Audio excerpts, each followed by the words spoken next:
ছেলেরা যদি 4টা বিয়ে করতে পারে তাহলে মেয়েদেরও 4টা কেন, মেয়েরা আরো বেশি করবে, কারণ মেয়েদের এনার্জি অলওয়েজ বেশি থাকে। ছেলেরা যদি 4টা বিয়ে করতে পারে তাহলে মেয়েরা পারবে না কেন? অবশ্যই পারবে, কারণ নারী পুরুষ সমান অধিকার। আর যদি একটা কথাই চিন্তা করি তাহলে মেয়েদের চেন কোনো কাজে লাগে না, চেন খুলে মুতার অধিকার তো তাদেরও আছে। মালে আসেন, একটা চাবি দিয়া যদি 4টা তালা খোলা যায় ওটাকে বলা হয় মাস্টার কি, আর একটা তালা যদি 4টা চাবিতেই খুলে সেটাকে বলা হয় খাঙ্কি। ধরেন আপনি 4টা ইঁদুর পালেন, আপনার কাছে গর্ত আছে একটা, বাহিরে অনেক বৃষ্টি, বুঝেনি তো ওয়েদার ডিমান্ড, এখন 4টা ইঁদুরের একসাথে গর্তে ঢুকতে হবে, তখন আপনি কি করবেন? ধরলাম উপরে নিচে মিলাই আরো 2টা আছে, হ্যাঁ, তাহলে 4 নাম্বার ইঁদুরটা কই যাবো? কানের ফুটা দা না নাকের ফুটা দিয়া?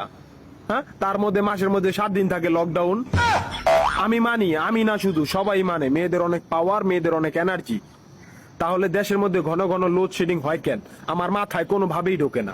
একটা ছেলে যদি 4টা বিয়ে করে, 4টা ঘরে যদি 10টা সন্তান থাকে, তারপরে বাপের নামে একটাই থাকবো।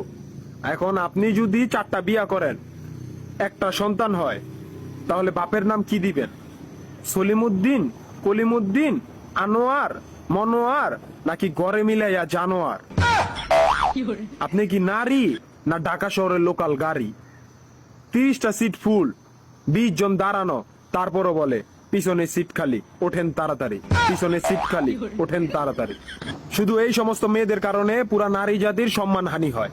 আমাদের উচিত সিটি কর্পোরেশনের কুত্তা মারার ইঞ্জেকশন দিয়া এদেরকে মেরে ফেলা, যাতে এদের জন্য অন্য কোনো মেয়েদের কেউ খারাপ নজরে না দেখে। মারানি কোনানকার।